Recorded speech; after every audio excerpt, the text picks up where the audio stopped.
un cariño grande para Gustavo, que es una persona muy noble, que lo conozco hace un montón y siempre nos ayudó en todo momento, así que como nos sigue acompañando, y eso agradezco mucho de su persona. Y está buenísimo esto de mirar a la mujer a través del tiempo. Y agradezco también la iniciativa de la docente Natalia Pérez, porque es una linda propuesta de traer otras voces a la escuela. El docente está súper preparada, pero el chico también tiene que escuchar otras voces.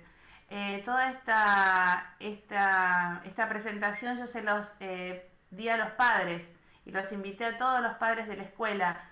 Entonces, agradezco la presencia de las mamás, que seguro que habrá alguna, y a los docentes que muy cariñosamente dijeron vamos a estar acompañando al área de sociales, y eso es espectacular. Así que, sin más, Gustavo, tenés toda la palabra para insertarnos en este mundo de la mujer a través de la historia. Gracias. Bueno, gracias Mirta, gracias a la profe, porque fue la que impulsó y la que se comunicó, y no, no me sorprende, lo decía ayer y lo reivindico, porque no me sorprende que los docentes pongan el cuerpo en todas las instancias, ¿no? Esto muchas veces es una actividad bastante denostada a veces. Eh, reivindico la tarea de los docentes y de las instituciones. Doy fe de Quiero estudiar. que Mirta, que es la dire, cada vez... Esperen que voy a silenciar a... Hola Luz, mira, tenés que entrar a la clase. Eh, cada vez que la dire manda un mensaje, siempre es para un pedido para la escuela pública, para la escuela de todos. Así que el agradecido soy yo, y saben, y los docentes también, a total disposición para cualquier escuela que lo solicite y para cualquier institución que lo solicite, porque ayer lo decía y lo digo siempre, los que fuimos educados en escuela pública, yo fui al Jardín de Infantes 902, público, a la Escuela 9, pública, al Politécnico, público. Con eso me recibí de técnico mecánico y me banqué mi carrera universitaria en la universidad pública también. Entonces, aquellos que transitamos por un montón de docentes y de instituciones públicas, tenemos que devolver de alguna manera lo que nos han dado, y lo que todos nuestros laburantes, nuestros obreros, están pagando los impuestos para que nosotros estemos en la escuela pública y en la educación pública. Así que es casi una obligación por parte de los docentes estar a disposición de un proceso pedagógico educativo. Lo que quería compartir con ustedes como disparador son tres momentos. Es una pequeña evolución de la historia de las mujeres, tratando de adaptar el lenguaje a la multiplicidad de grupos que hay acá, de niños, niñas y gente adulta, y docentes y profesionales. Hacer un pequeño raconto histórico para situarnos en qué situación está la mujer hoy en el mundo, y también, que es lo que me ha propuesto la profe, hablar sobre algunas cuestiones bioéticas, es decir, algunas cuestiones que tienen que ver con agendas del presente y del futuro, sobre algunas cuestiones que tienen que ver que rozan con lo religioso, que rozan con lo moral, que rozan con las posiciones de cada uno de nosotros, y que por supuesto desde el vamos no nos vamos a poner nunca de acuerdo, porque justamente la heterogeneidad, la multiplicidad, lo diferente que somos cada uno de nosotros, hace que sobre las ideas tengamos concepciones distintas. Para arrancar sobre la primera parte, tengo que decir que la evolución de la mujer y de los derechos de la mujer tiene como mínimo tres momentos. Uno, un primer momento que podemos hablar de los derechos civiles. Si bien no hay un consenso explícito sobre cuándo empieza la primera mujer a pelear por sus derechos, u hombres que pelean por los derechos de las mujeres también, sí se puede hablar de una comedia escrita en el 411 a.C., que se llama Lilistrato, que es de Aristófanes. Es viejísimo esto. Es una comedia que hablaba de un momento de guerra que estaba pasando Atenas y que las mujeres, en señal de protesta, y una mujer en particular, hace huelga, una huelga sexual hacia los hombres, y entonces eso era con el objetivo de lograr la paz. Y lo logró, digamos, tuvo un final feliz. Luego, de otros autores hablan de que fueran las revoluciones burguesas, la revolución industrial o la revolución inglesa y la revolución francesa y el constitucionalismo de Estados Unidos, o que fue el epicentro en Estados Unidos, en donde esas ideas de la Revolución Francesa, piensen niños y niñas, que antes de la Revolución Francesa las personas no eran personas, eran esclavos algunos, se lo vendían como cosas. Inclusive acá en Berazategui, un día, si quieren, charlamos sobre la historia de Berazategui, cómo acá en las costas del río vendían a los negros como cosas, porque no eran considerados personas. A veces ni siquiera los hombres, digamos, que eran los que tenían el poder, eran considerados personas por tener otro color de piel. La Revolución Francesa fue cuando se rebelaron, cuando fue una de las primeras revoluciones más importantes, y lo que decidieron allí es que a partir de ese momento había libertad. La libertad implica un montón de cosas. Libertad, igualdad y fraternidad eran las consignas. Entonces, como todos eran libres, todos a partir de ese momento eran iguales, porque hasta ese momento había títulos nobiliarios, títulos de nobleza, es decir, gente que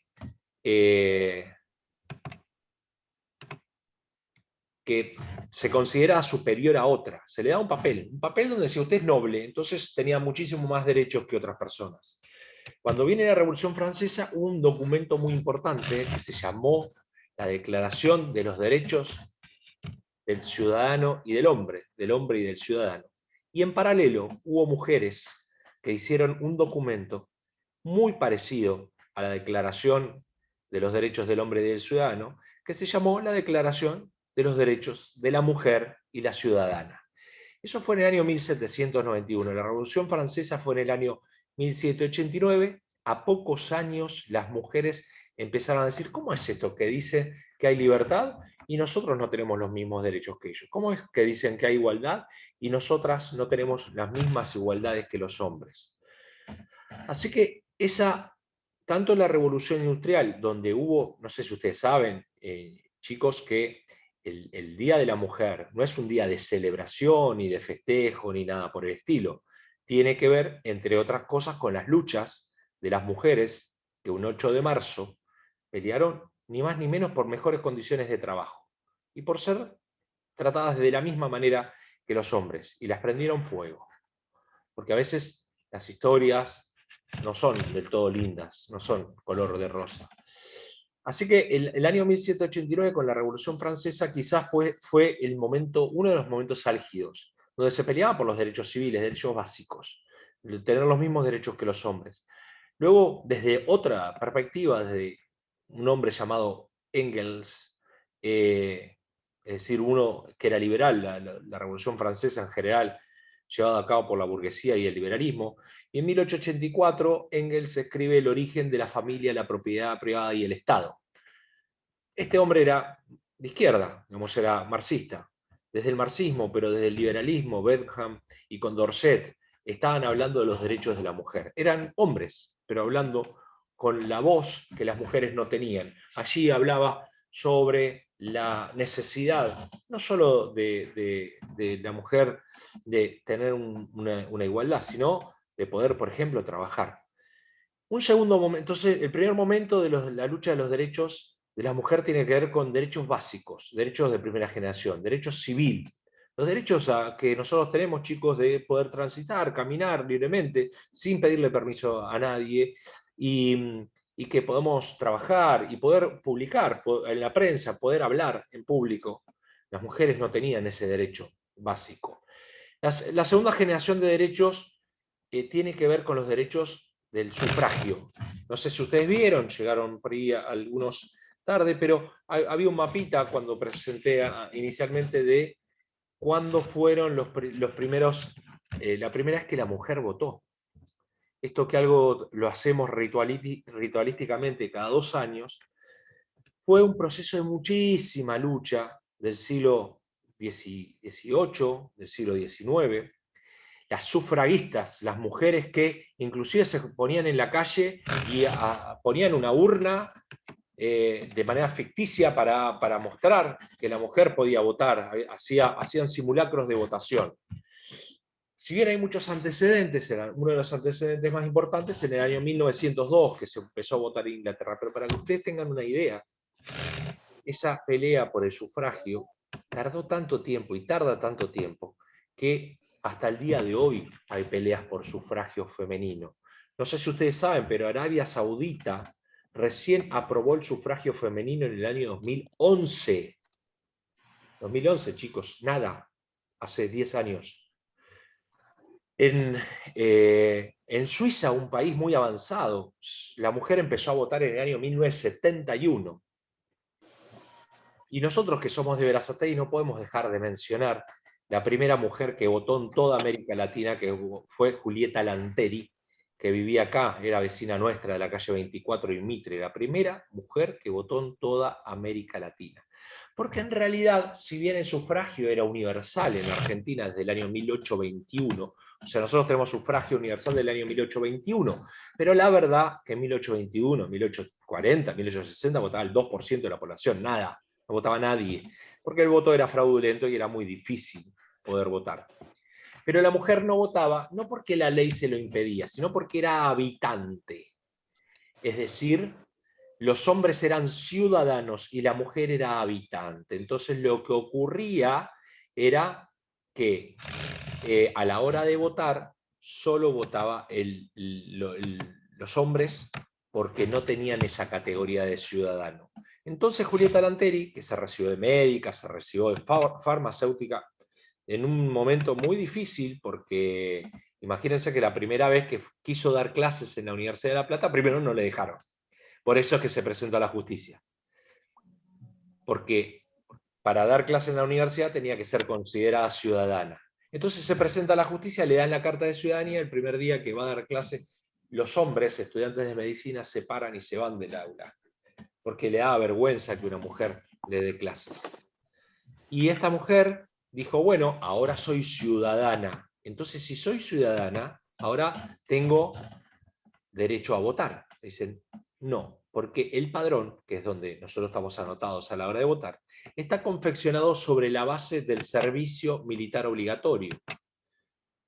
Entonces, no podía votar Julieta Lanteri. Entonces dice, bueno, voy a hacer la colimba, me anoto en el servicio militar, así puedo votar. Le dicen, no, no puedo hacerlo, pero sí la incorporan en el padrón, y votó por primera vez en el año 1911, hizo un partido feminista, se presentó 2 veces como candidata a diputada nacional, y desgraciadamente en una de las idas a la capital federal, un miembro de la Liga Patriótica Argentina, una organización fascista, la atropelló.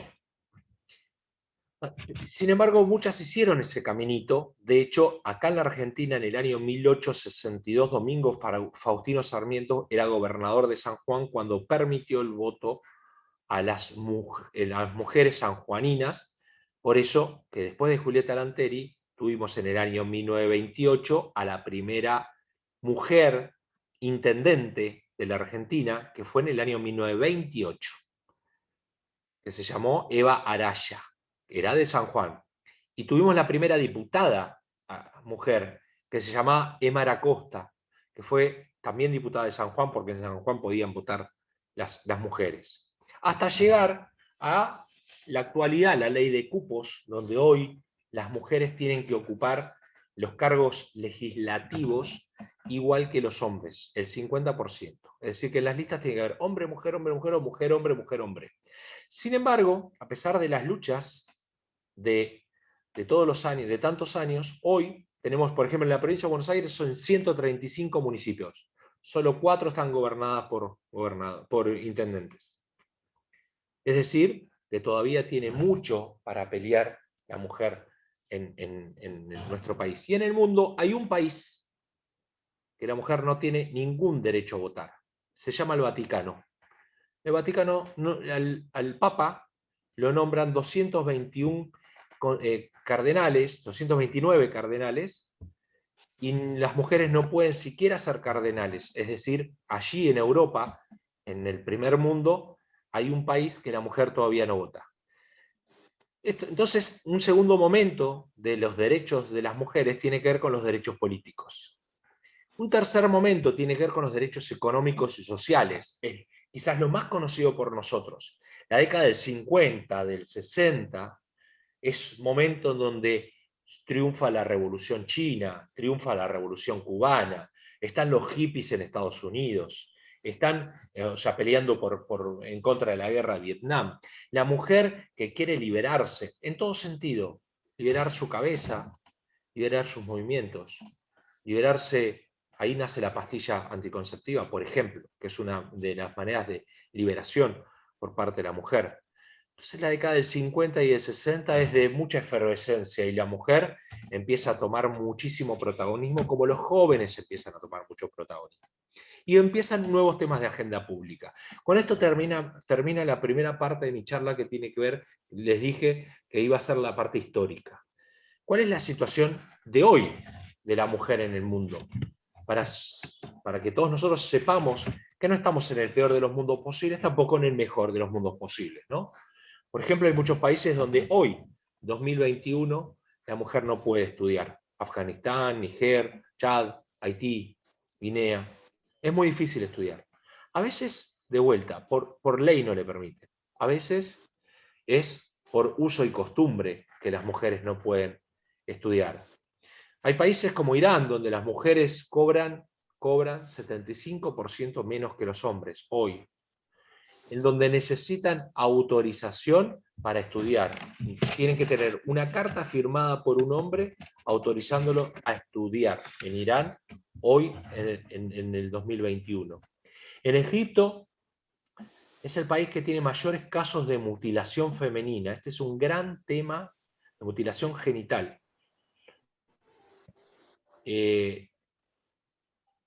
A las mujeres las mutilan para que no tengan satisfacción a la hora de tener sexo.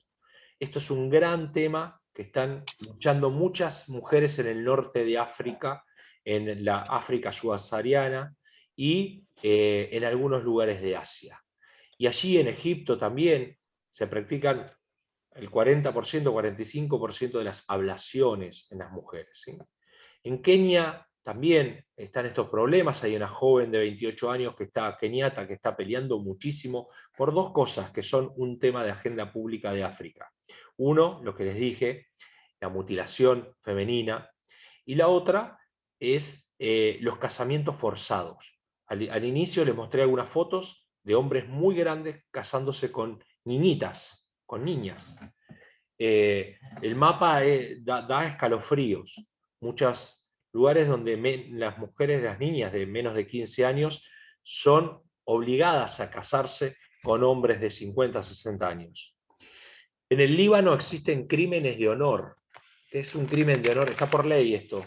El crimen de honor es que un hermano o una mamá o un papá puede matar a su hija por haber tenido sexo con un hombre, si no estaba casada, o por haber engañado a su marido. En Yemen no hay ninguna mujer en política. En el Parlamento, en el Congreso, no hay ninguna mujer que pertenezca a la política. El 40% de mutilación. Necesitan autorización en Yemen para salir a la calle. Una autorización escrita por un hombre. Los matrimonios forzados, como decía, son un caso central en la lucha de África, pero también los hay en Brasil, los hay en Colombia, los hay en Bolivia, los hay en Argentina. El último censo de población muestra que 340.000 menores de 19 años se han casado o están en una unión convivencial. 340.000 menores de 19 años. De esos, 2/3 son mujeres, y de esos 2/3 están en unión, están viviendo en la misma casa con mayores de 10 años como mínimo de diferencia. Es decir, es una situación también de la Argentina, y que no sucede como pensamos en Formosa y en Misiones solamente. Los números muestran que es más en la provincia de Buenos Aires. Entonces, algunas cosas se fueron resolviendo de cuestiones de este tipo, pero todavía no estamos en la mejor de las situaciones. El tercer momento de esta charla tiene que ver con lo que me propuso la profe, que tiene que ver con cuáles son los temas de agenda en la actualidad y algunas situaciones que se resuelven desde la justicia y a veces desde las luchas por parte de las mujeres. Con esto quiero decirle a los padres, a las niñas, a los niños, a los profes, que cuando tratamos de temas bioéticos, tratamos de temas, como su nombre dice, éticos, donde la ética de cada uno de nosotros es distinta, donde la ética de alguien que vive en la provincia de Buenos Aires es distinta a la de Formosa, donde la ética de un argentino es distinta a la que vive en Marruecos. Es decir, que el mundo tiene éticas distintas y derechos distintos, normados por la letra escrita, por el derecho, y se mezclan también temas religiosos, y se mezclan temas de prioridades y de puntos de vista. Por lo tanto, de los temas que voy a hablar ahora, por supuesto que no nos vamos a poner jamás de acuerdo. Sí, como estamos en un ámbito educativo, y me parece que tiene que ser en todos lados, tenemos que ver los puntos de vista. Y después cada uno de ustedes tomará el punto de vista que quiera ustedes, y porque la educación tiene que ser libre, tiene que ser libertaria. Cada uno de los estudiantes tiene que pensar cosas distintas, porque de eso se trata. Que todos, a través de argumentos, pensemos cosas distintas. Hubo un montón de temas bioéticos, algunos resueltos por la justicia. Por ejemplo, algunos sectores religiosos, como los testigos de Jehová, ellos no permiten la transfusión de sangre, no quieren por cuestiones de fe, ¿no? No reciben sangre de otra persona. Entonces la justicia se encontraba en un problema, porque por un lado los médicos, a la hora que se reciben de médico, hacen lo que se llama un juramento hipocrático, que es jurar de que van a curar a todo el mundo. Viene un asesino y lo tiene que curar. Viene una persona que no la quiere y tiene que curarla igual. Y viene una persona que quiere y la tiene que curar igual. Pero en el caso de los testigos de Jehová, como ellos deciden no recibir transfusión de sangre, entonces la justicia se encuentra en un problema, porque dice: el médico está para curar, y el testigo de Jehová, según la propia Constitución, dice que tiene libertad religiosa. Por lo tanto, lo que resolvió la justicia en ese momento, y lo resuelve siempre, es que el médico en ese caso está, debe no darle sangre a la persona testigo de Jehová, porque le respeta su fe religiosa. Para alguno que no profesa esa religión puede decir: pero qué barbaridad, ¿cómo el hombre prefiere morirse antes de recibir sangre de otro? Sí, claro, porque tiene que ver con cuestiones religiosas, como muchas de estas cosas que hemos estado hablando. Ha habido temas bioéticos que, por ejemplo, que rozan con lo religioso. En los 80 en la Argentina se aprobó el divorcio vincular. También eso fue un escándalo, porque para gran parte de la población decía: eso es el fin de la familia, ¿cómo puede ser?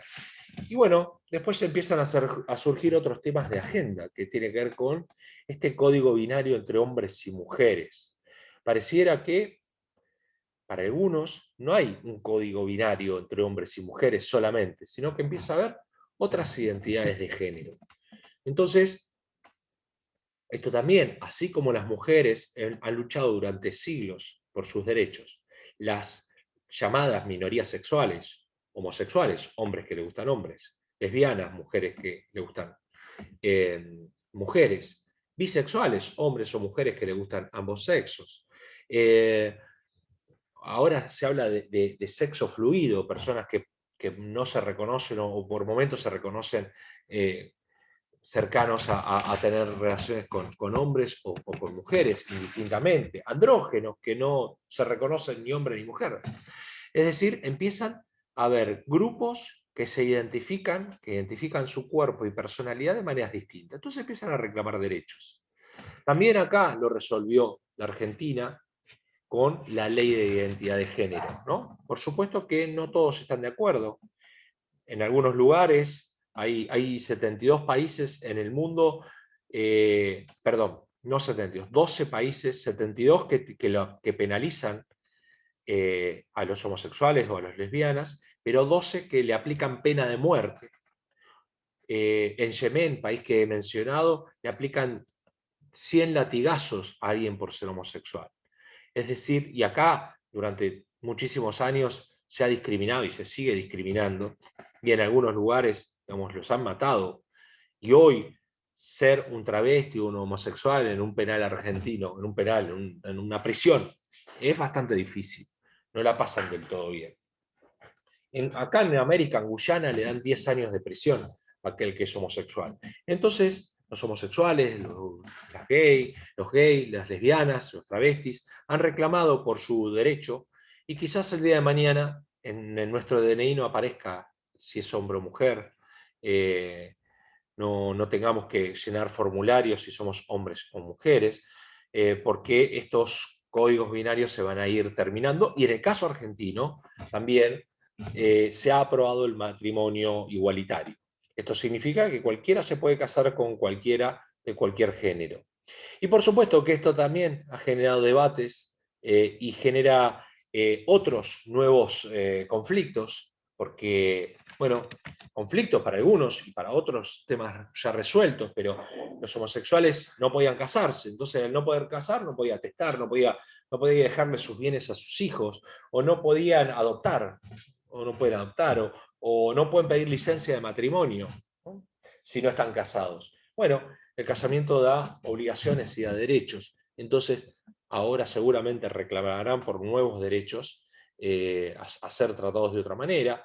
Yo soy consejero escolar, por ejemplo. Nosotros tenemos un listado que es un listado, el listado tradicional para porteros y para auxiliares. Tenemos otro listado que es para personas con capacidades diferentes, porque hay una ley también para personas con capacidades diferentes, y también tenemos una ley de minorías sexuales. Hay un listado que es de travestis, de gay y de lesbianas, en donde también tienen derecho a trabajar, porque en la Argentina un travesti vive más o menos 48 años de promedio de vida.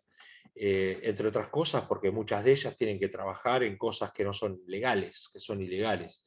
Entonces, imagínense, chicos, que si van a buscar ustedes trabajo, hay poco trabajo en la Argentina, imagínense si va un compañerito de ustedes, hombre, vestido de mujer.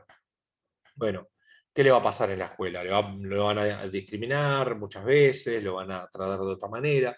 Por suerte la sociedad está cambiando. Ayer hablábamos y alguien cuestionaba en el auditorio o acotaba que hay escuelas que tienen un tercer baño, en donde no es un baño de hombres ni un baño de mujeres. En Berazategui ya tenemos algunos de ellos, y a algunos les parece un espanto, y hay mamás que sacan a sus hijos de la escuela porque le parece que eso no puede ocurrir. Bueno, están en todo su derecho porque son estas ideas que les decía, que son ideas distintas, donde cada uno de nosotros tiene ideas distintas, y la idea del matrimonio, aquellos que están en contra del matrimonio igualitario, el argumento es que, bueno, primero que es antinatural, consideran que es antinatural.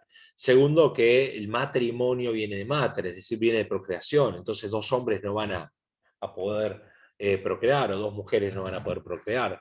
Y por otro lado, el mal que le puede hacer, por ejemplo, a su niño, porque si vos tenés dos papás o dos mamás, bueno, ¿qué va a pasar con la vida de ese niño? Algunos consideran que el matrimonio igualitario lo que hace el Estado es promocionar la homosexualidad. Es como una suerte de, bueno, si existe la ley, entonces es como que te está dando vía libre o para que vos puedas ser homosexual. Aquellos que están a favor del matrimonio igualitario y de las igualdades de género dicen, bueno, supónganse que el Estado promueve la homosexualidad o el lesbianismo. ¿Cuál es el problema? Si no es ninguna enfermedad ni digamos, no genera nada que no corresponda. O por ejemplo, si vos tenés dos papás, ayer decíamos que, por ejemplo, cuando yo empecé a ir a la escuela, a los chicos de padres separados decían las maestras, miren, trátenlo de otra manera, o eran mirados de otra distinta porque eran hijos de padres separados. Bueno, eso se fue naturalizando y nadie sabe ni le interesa si están separados, están juntos los padres, porque no es un tema de agenda. Lo mismo va a ocurrir seguramente cuando dentro de 5 o 6 años veamos que un niño lo vienen a buscar sus papás, hombres, o sus mamás, mujeres, y se naturalicen. Y en diferentes etapas de la vida se van naturalizando de maneras distintas. El otro tema, gran tema, controvertido, fue el tema del aborto, que durante muchos años también parte de las mujeres han peleado por el derecho al aborto en todas sus dimensiones. En realidad, el aborto estaba permitido en la Argentina desde el año 1921. En el Código Penal, cuando Irigoyen era presidente, había una comisión para para hacer el Código Penal. Lo único que autorizaba para 2 casos nada más. O sea, podían abortar las mujeres que eran violadas, o sea, por producto de una violación, o lo que se llama el aborto terapéutico. Quiere decir que como la mujer estaba con peligro de su vida, entonces tenían la posibilidad de abortar. Por supuesto que, igual que todo el mundo, igual que las luchas, hubo muchas luchas en el mundo. Hoy son 68 países que está aprobado el aborto. Si ustedes miran el mapa, en general el norte del mundo está aprobado el aborto entre los 20 y los 24 semanas de gestación. Aquellos que están en contra del aborto son cuestiones, digamos, algunas éticas, otras cuestiones religiosas. Los que están en contra dicen que lo que está allí es una persona, entonces nadie tiene derecho a matar a una persona, que podría la mujer tenerlo tranquilamente sin ningún problema y darlo en adopción, entonces ¿para qué llegar a esa situación? Que si bien es su propio cuerpo, lo de la persona, hay otro cuerpo allí adentro, entonces tendrá derechos, pero derechos limitados. Aquellos que están a favor del aborto dicen, bueno, el derecho a la mujer es un derecho indelegable, el cuerpo es suyo y con su cuerpo hace lo que quiere. Lo que está allí adentro todavía está en discusión si es una persona o no es una persona, es un feto, se llama feto, por lo tanto no es persona, será persona, en qué momento se podrá considerar persona. Lo que sí es muy importante, que nosotros no miremos al otro desde un lugar de enemigo. O sea, hay posiciones encontradas. Igual que en la vida, igual que le pasará en su familia, con sus amigos, que a veces discuten y que tienen miradas distintas. No es porque uno sea malo y otro sea bueno. Porque si no pareciera que aquel que está a favor del aborto es un asesino. Y aquel que está en contra del aborto también es un asesino, porque el argumento es que en la Argentina hay 520.000 abortos por año, se supone. Digamos, hay estadísticas ahí que no son del todo fiables, porque justamente como se da en la clandestinidad, pero se supone que hay unos 520.000 abortos por año. Esto sí se sabe, es la principal causa de muerte materna en la Argentina. Y en general las que mueren son pobres, digamos, porque aquellos que tienen posibilidad, sí, ahí lo pasó. Aquellos que tienen posibilidad, entonces, mientras voy hablando, entonces lo paso.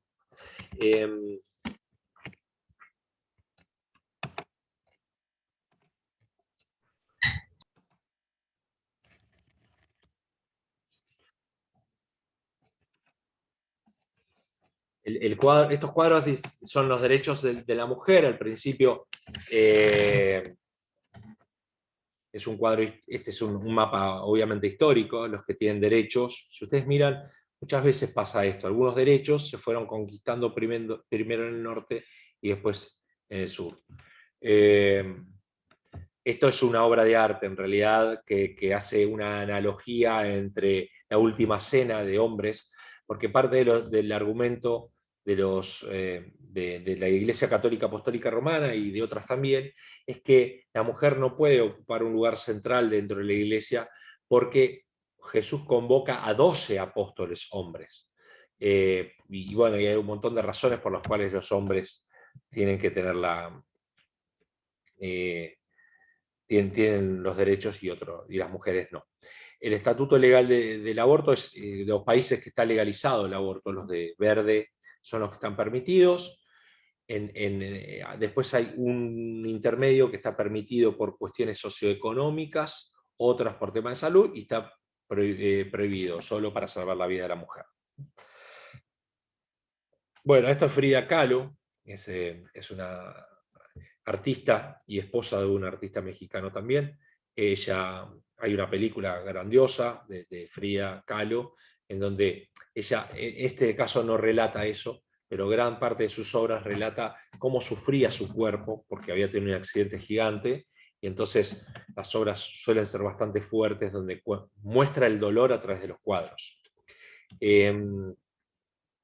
Esto es cuando fue aprobado el voto de la mujer en el mundo, ¿ven? Ahí Arabia Saudita en el 2011.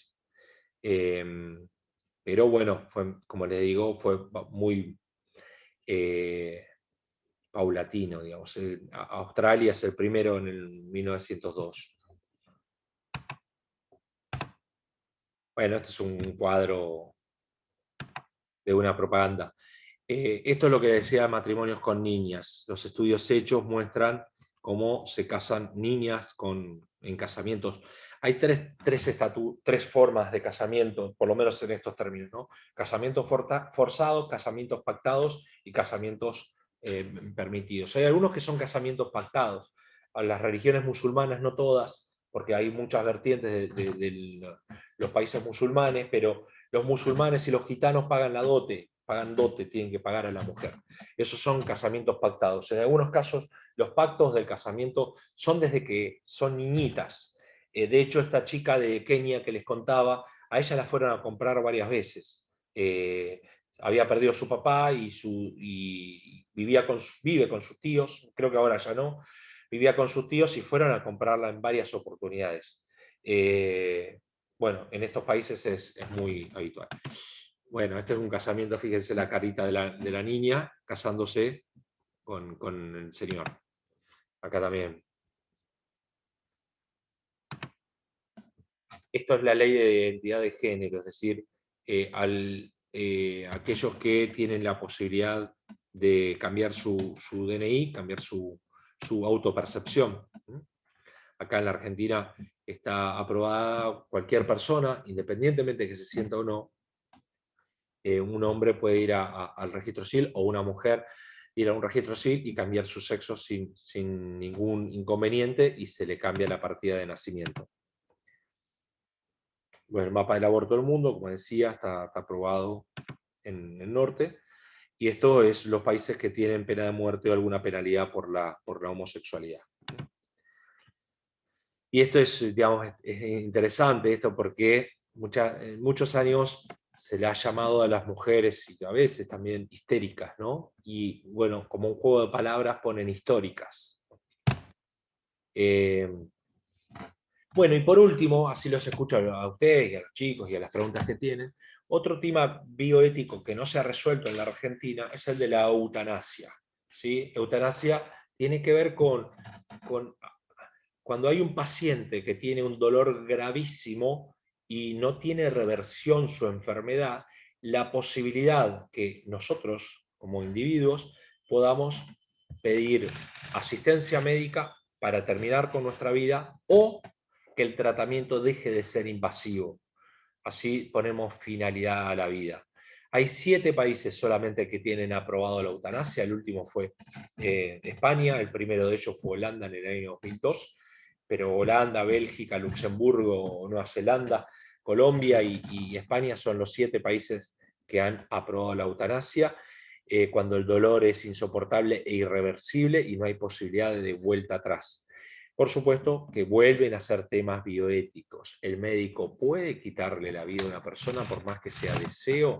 ¿Qué pasa si el médico considera que es una enfermedad terminal e irreversible y no lo es y le saca la vida? O sea, se dan cuenta que estos temas tocan la sensibilidad de las personas, tocan historias familiares, tocan la religión, tocan temas de puntos de vista, y que seguramente hay argumentos de todos lados para aprobar o no estas leyes.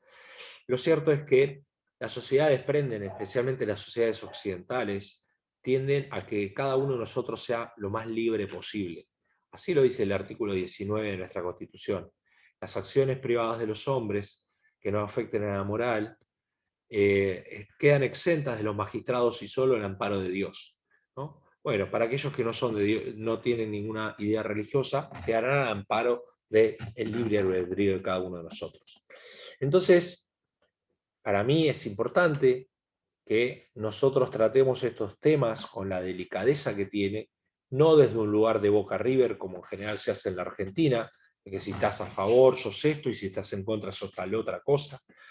Entender que así como a cada uno nos gustan colores distintos, no es que el azul es mejor que el rojo. Quizás el rojo me gustará más a mí que el azul, pero a otro le gustará otro color. De la misma manera, cuando tratamos temas de esta naturaleza, por supuesto que no tenga que ver con un relativismo cultural tan grande como permitido de que, bueno, mi ética es, no sé, matar a los negros, entonces, bueno, es mi ética, ¿no? Por supuesto, para eso está la justicia, para poner en cuadro, para encuadrar los conflictos entre las personas. A veces lo logra con mayor éxito, a veces con menor éxito. A veces el derecho va adelante de los reclamos de las personas. A veces las personas van al reclamo del derecho. A veces el derecho no llega nunca. Pero lo cierto es que las sociedades, nosotros como sociedades civilizadas, tenemos que tratar de ser responsables a la hora de pensar en estos temas, que se trata ni más ni menos que de la vida y la muerte y de la calidad de vida, ¿no? Porque la eutanasia, en otras cosas, tiene también preguntarnos, ¿y qué es la vida? ¿Qué es vivir? O sea, si yo estoy postrado en una cama y sé que me voy a morir y tengo una enfermedad terminal que ya no tengo dignidad, porque, no sé, tengo un cáncer terminal que me está doliendo todo y es insoportable mi dolor, y los médicos me mantienen vivo porque hoy la tecnología hace que pueda seguir respirando, pero ¿es eso vida? Bueno, los temas bioéticos son eso, preguntarse, ¿qué es la vida? ¿Cuándo empieza la vida? ¿Cuándo termina la vida? ¿Quién tiene derecho a iniciarla y quién tiene derecho a terminarla? Bueno, para eso están estos temas, y por suerte, por lo menos en los países en los cuales nosotros vivimos, en el caso particular de la mujer, que le falta muchísimo para lograr la igualdad real, lo cierto es que muchos años de lucha generaron que hoy, digamos, tenga muchísimos mayores derechos. No estamos en el mejor de los mundos posibles. O sea, fíjense que, por ejemplo, presidentes mujeres, solo ha habido 2 en 150 años. Solo 2 presidentes mujeres. Y las 2 presidentes justamente fueron esposas de un presidente hombre. O sea, nunca hemos tenido una mujer que ha sido presidente de la nada, si se quiere, no digo por mérito propio, porque podríamos decir que Cristina Fernández fue por mérito propio, pero era esposa del presidente anterior. Y lo mismo con los gobernadores. Hoy tenemos 24 gobernadores, solo 3 gobernadoras mujeres. Si miramos en los sindicatos, en la CGT, no ha habido nunca ninguna secretaria general de la CGT que sea mujer. Si miramos en el grupo empresarial, difícilmente también encontremos. Entonces, bueno, me parece que queda mucho por hacer, pero viendo el panorama global, también ponemos en real situación donde estamos, ¿no? Así que bueno, Esto, profe, es como una pequeña introducción o una breve introducción para que cualquiera que quiera hacer alguna acotación, alguna pregunta, lo que, bueno, me someto a lo que quieran ustedes.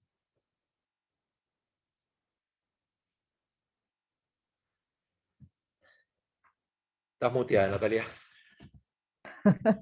Bárbaro. La idea es que sí, que puedan preguntar tanto los chicos, las familias o los compañeros, las compañeras. Es súper interesante, son todos los temas. Y bueno, la idea es que todas las dudas que tengan las podamos tratar y que sea lo más dinámico posible.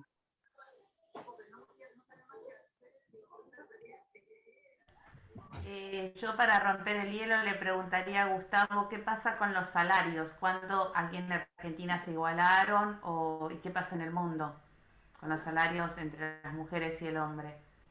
Bueno, en líneas generales siempre la mujer ha cobrado menos que el hombre. Por ley, porque hay veces que las cuestiones son por ley, por ejemplo, impedir que una mujer cobre lo mismo que el hombre, que la mujer cobre lo mismo que el hombre. Ese por ley se impedía. En la Argentina la verdad que nunca existió una ley escrita que diga que el hombre tenía que ganar más que la mujer. Pero lo cierto es que en la práctica, muchas veces, el artículo 14 bis dice igual remuneración por igual tarea. ¿Qué quiere decir? Que la misma tarea que realizamos las personas, tenemos que cobrar exactamente lo mismo. Sin embargo, la mujer en muchos rubros cobra menos. Y en algunos casos también el trabajo de la mujer no es valorizado como tal. Yo no me olvido jamás, porque aparte lo reproduzco siempre, mis primeras horas como docente fueron en media 4, en un tercer año con chicos, y un primer año de adultos en media 6. Y me acuerdo, obviamente, el primer día, más en adultos, te preguntas, y bueno, ¿vos qué hacés? ¿A qué te dedicás? Y gran parte de las mujeres decían, no, yo no hago nada, soy ama de casa. Yo, ¿cómo no haces nada?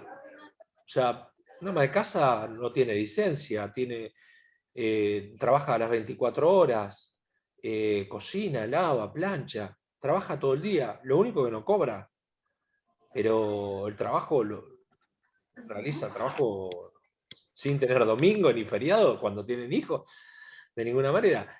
El tema es que no cobran por ello. Entonces, también ha habido una desvalorización del rol de la mujer, no solo de la casa, porque ese era su lugar, ¿no? Acuérdense que el lugar originario era el hombre proveedor y la mujer era la que se encargaba de la casa. De hecho, hasta lo planteaban en términos físicos. El hombre servía para trabajar porque era fuerte o para pensar, y la mujer era más del corazón, más de la familia, ¿no?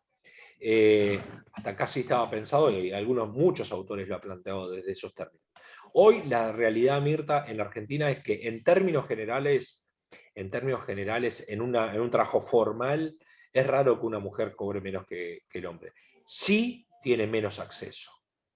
Y sí en lugares informales cobran menos. ¿Qué significa menos acceso? Y bueno, hay lugares donde le están vedados, digamos, a la mujer. Ya le digo, en el ámbito de la política hay igualdad de género 50/50.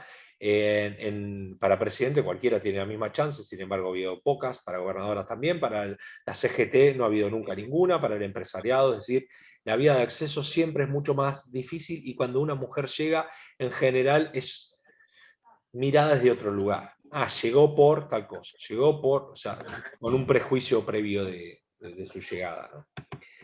A ver, Sí, te iba a sugerir que leas el chat y hago este comentario. Hay estadísticas que marcan que gana entre un 18 y un 25% menos que el hombre. Son estadísticas privadas, por ahí responden a páginas feministas, pero es una realidad. También hay páginas que están deconstruyendo las nuevas masculinidades, y esto lo tiro como algo que planteaba Saya, estimo que ya lo leíste, Gustavo. Si seguimos con cuestiones de género, digamos que la idea de este conversatorio no es que lo veamos desde habla un hombre o habla una mujer, es poder debatir todos los temas, es entender que la pluralidad de voces es la que nos va a enriquecer, y la mirada de todos cuenta, y estos temas lo importante es tratarlos. Si hoy la persona que está disertando con nosotros es Gustavo, que se reconoce como masculino, no lo descalifica, me parece, para poder hablar sobre este o cualquier otros temas. La idea es que todos nos escuchemos y que nos respetemos, ¿sí? Ah, por lo de Saya. Sí, es como, a ver, a veces, si fuese de esa naturaleza, alguien que no tuvo cáncer no podría hablar del cáncer, un oncólogo no podría hablar de cáncer porque no lo tuvo, o alguien no podría hablar, no sé, del racismo si no es negro. O sea, me parece que tiene que ver también con esa idea que vos decías de construcción, porque en realidad el machismo, nosotros los hombres fuimos educados en una sociedad machista, tanto como las mujeres, digamos. Nosotros, hombres machistas, fuimos educados por hombres y mujeres machistas. Digamos, y mi casa, como la casa de cualquiera de ustedes, ha sido tan machista desde una concepción del hombre como desde la mujer. Así que yo obviamente que respeto lo de Saya, y por supuesto está con toda la libertad de que cualquier mujer pueda hablar del machismo de los hombres y del hombre. Pero bueno, es toda una discusión. De hecho, hay congresos de mujeres en donde no les permiten a los hombres participar, congresos feministas. Bueno, es una posición. María Elena dice, considero que hay cuestiones en las que abordaste que no podría discutirse del rechazo o no aceptación, porque significan avasallar los derechos y hasta la integridad física de las mujeres involucradas, por ejemplo, cuando esas niñas obligan a casarse a niñas mayores, o la mutilación que padecen las mujeres. Bueno, esto tiene que, porque no el tema de la mutilación tiene que ver con usos y costumbres, con culturas de algunos pueblos. Y esto ha sido todo, hay un montón de películas y de escritos sobre esto, y siempre el límite es, bueno, ¿hasta cuándo el relativismo cultural y hasta cuándo la universalidad se puede meter sobre los usos y costumbres de cada uno de los pueblos? Entonces, porque, por ejemplo, acá en la Argentina, muchos héroes argentinos se han casado con chicas niñas de 14 años y 15. Era en otra época, era otra cultura. Hoy existen en un montón de lugares donde se casan con, digamos, por supuesto que para eso hay derechos universales, como la Declaración Universal de los Derechos del Niño y la voz que tienen que tener los niños, pero ¿hasta cuándo un país o alguien se puede involucrar sobre los usos y costumbres de algún... Es horrible abortar, yo estoy en contra del aborto. Bueno, Mira está en contra del aborto.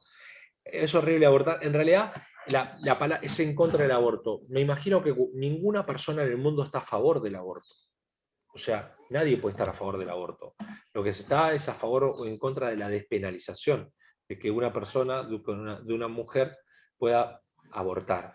Ayer un chico trató un tema que también no tuvo que ver con la ley, por supuesto que la contempló porque fue una discusión, pero lo resolvió de una manera. Dice, bueno, ¿qué pasa si el hombre quiere tener su hijo y la mujer no? Bueno, por supuesto que cuando hay nuevos derechos hay limitaciones de los derechos, y hay la posición que se tomó es que es el cuerpo de la mujer. Entonces, porque en general es la mujer la que se lleva toda la parte, no solo de los 9 meses de embarazo, sino lo que en general ocurre es que la mujer es abandonada por los hombres. Es muy distinto hablar de los derechos de la mujer, con todo respeto, obvio que respeto todo lo dicho. También los hombres...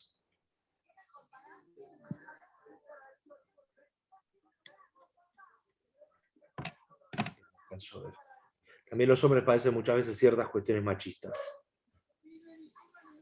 Pero el problema es la obligación, hasta donde se tiene la posibilidad de consentir o no a esa niña. Claro, la niña no tiene ningún consentimiento, esa es la realidad. Son los adultos, cuando hablamos de ablación, por ejemplo, bueno, son los adultos los que le practican la ablación. Ahora, son las mujeres, y yo no tengo ninguna duda que gran parte de esas mujeres lo hacen por amor a su hija, porque los hombres del pueblo no se casarían con alguien que no se le practica la ablación. bueno, son cuestiones aberrantes, que nos parecen aberrantes y que son aberrantes. 9 de cada 10 mujeres sufren de... Sí, eso no hay ninguna duda, no hay ninguna duda, Sasha. Los acosos hoy por lo menos son miradas, pero yo viajé toda mi carrera en la facultad, en donde a la mujer la tocaban en el colectivo, la apoyaban, hacían un montón de cosas, y ante la mirada indiferente de todos nosotros. O sea, esto es así. Una niña cuando empieza a desarrollarse, ya los autos paran por ahí por la puerta para tratar de levantarla o decirle barbaridades, sí, por supuesto que los acosos.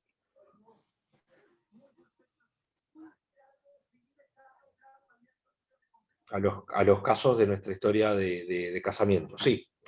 Bueno, esto que decía, en la actualidad lo que ocurre, y esto también hay un trabajo hecho, de que esas chicas que les hablaba de 2/3%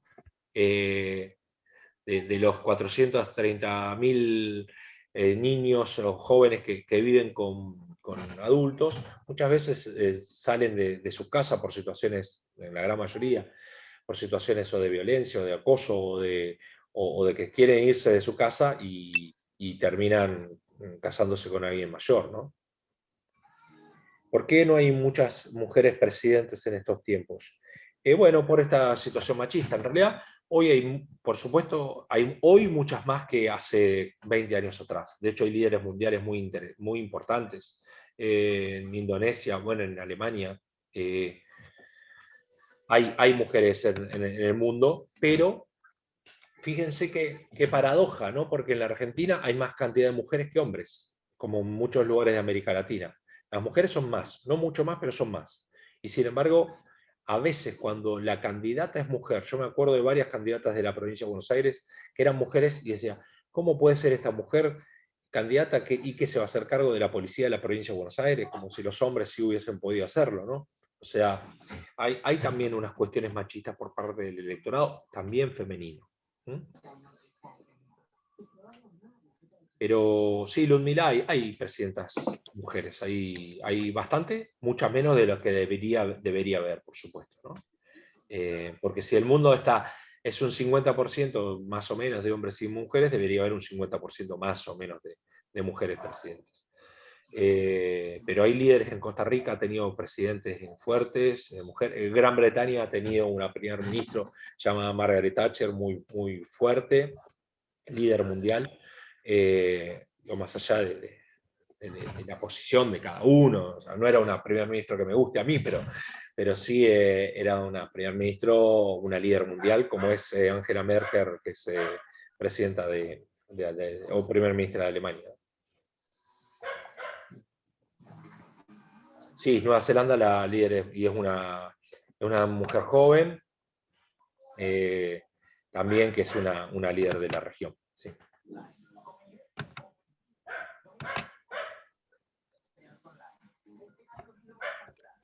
A ver, no sé quién está coordinando. Nati, ¿podría hacer una consulta?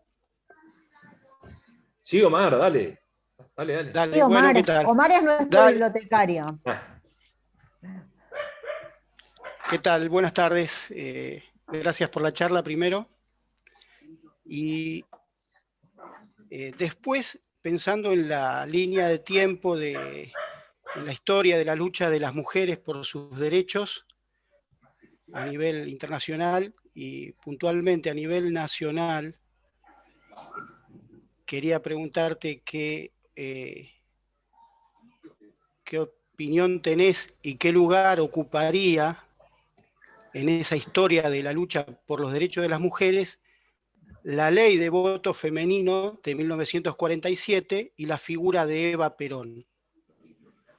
Sí, bueno, como dije, marqué el antecedente de lo que significó la lucha del voto en la mujer en la Argentina, cuyo primer inicio fue San Juan, digamos, en San Juan fue la primera vez que se aprobó el voto femenino a fines del siglo XIX, cuando Sarmiento era gobernador de la provincia. La primera diputada mujer fue de la provincia de San Juan. Luego la primera intendenta también fue de San Juan, Julieta Lanteri, nuestra vecina, primera sufragista de América Latina. Algunos siguieron.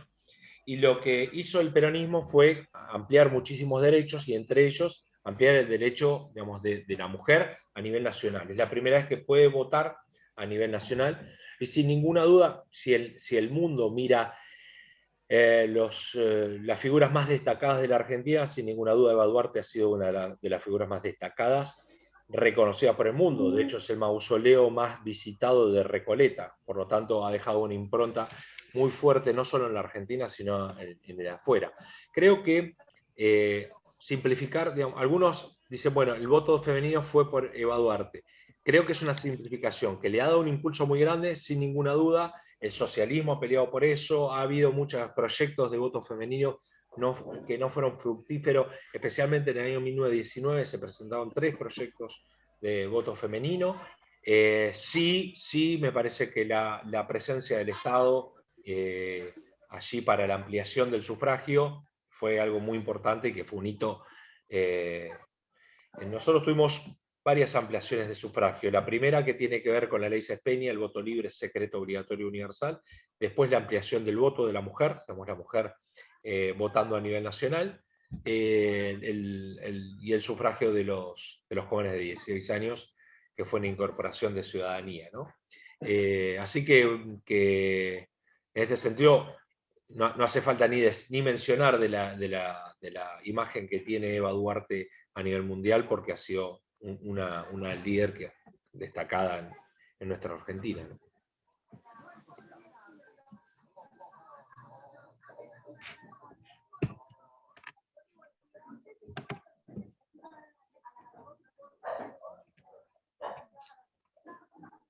¿Alguien más?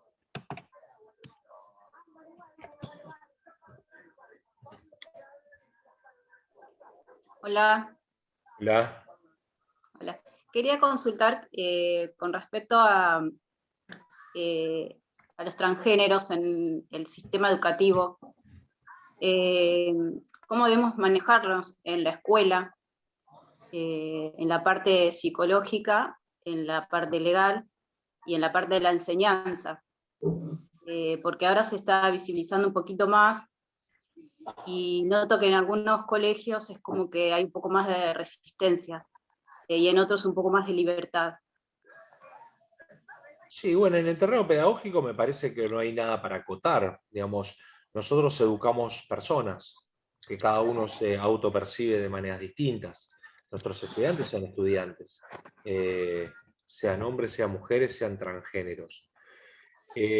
Sí, por supuesto, de acuerdo a los diferentes niveles, lo que suele ocurrir es que sus pares los miran de maneras distintas. Por ejemplo, cuando hay alguien diferente en un jardín de infantes, no sé si hay maestras de inicial, pero no hay nada que acotar, porque los niños no marcan diferencia alguna. El problema a veces ocurre en el primario, cuando empiezan a discriminar por parte de los adultos, fundamentalmente, que incluyen este tipo de cosas a los niños. Y por supuesto, de acuerdo a los lugares y a los barrios, no es lo mismo ser un travesti en una ciudad importante o en un pueblo, o en González Catán o en Formosa. Hay lugares donde los travestis o los transgéneros transitan sin ningún tipo de problema. Nosotros tenemos en algunas escuelas hasta preceptoras y profes que son transgéneros, y la verdad es que yo no he notado nunca que haya habido algún tipo de diferencia. Sin embargo, en algunos lugares sí, por supuesto que sí. Bueno, será como nosotros los docentes trabajamos un montón de diferentes tipos de discriminación, como aquellos lugares donde al compañero le dicen boliviano, paraguayo, o diferentes tipos de discriminación, trabajar desde ese aspecto. Y sí, ayer también fue un tema de una persona que intervino y dijo, ¿y qué pasa si un niño se autopercibe, siendo niño, se autopercibe mujer y le parecía mal que sus papás la vistan de mujer para que vaya a la escuela? Yo creo que si acá hay, digamos, a partir de los derechos de los niños y de que los niños tienen que ser escuchados, y hay una aceptación por parte de sus padres, es un consenso entre los adultos y el niño para que así vaya a la escuela y ser tratado como el niño quiere que sea tratado. Así que desde un lugar pedagógico me parece que no hay mucho para hacer, porque, digamos, en el sentido educativo, por supuesto. Sí hay mucho para hacer en el sentido de la tolerancia, no solo porque haya una persona travesti, hay mucho para hacer en el sistema educativo sobre la tolerancia. Porque evidentemente estamos fallando como argentinos hace mucho tiempo, o por lo menos hay parte, me parece, de la genética de nuestro país que tiene que ver con la intolerancia. Nacimos en el primer gobierno patrio en 1810 y ya nos empezamos a dividir, morenistas y saaderistas, después crudos y cocidos, y después unitarios y federales, y después la causa contra el régimen, después peronista, antiperonista. Y parece que es un diálogo de sordos. Entonces, ahí sí me parece que los docentes tenemos mucho para tratar de primero romper nuestra cabeza, para poder enseñarle a nuestros jóvenes, ¿no? Y a nuestros niños. Ahí sí me parece que hay mucho para hacer sobre el tema de la tolerancia. Creo que somos, así como pusimos en cuadro de situación, y no estamos en el peor de los mundos posibles, pero sí tenemos un problema de intolerancia sustancial muy grande.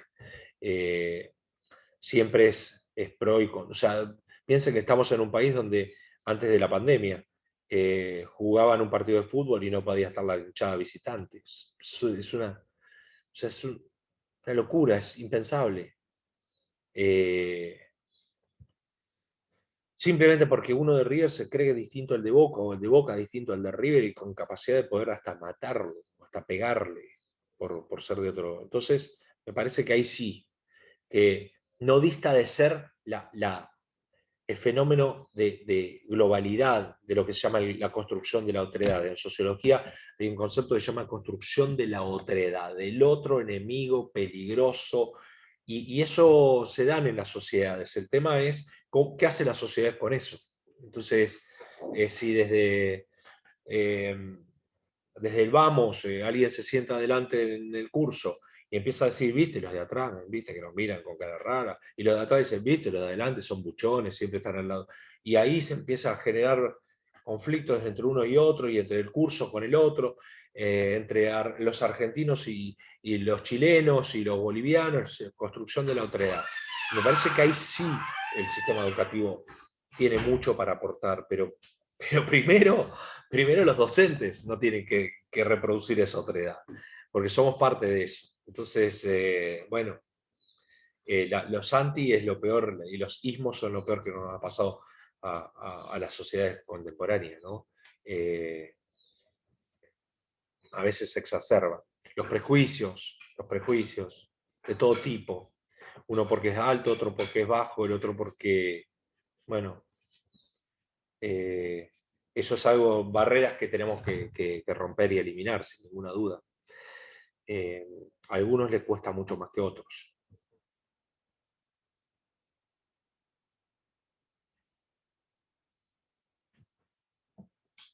Uh-huh. ¿Alguien más?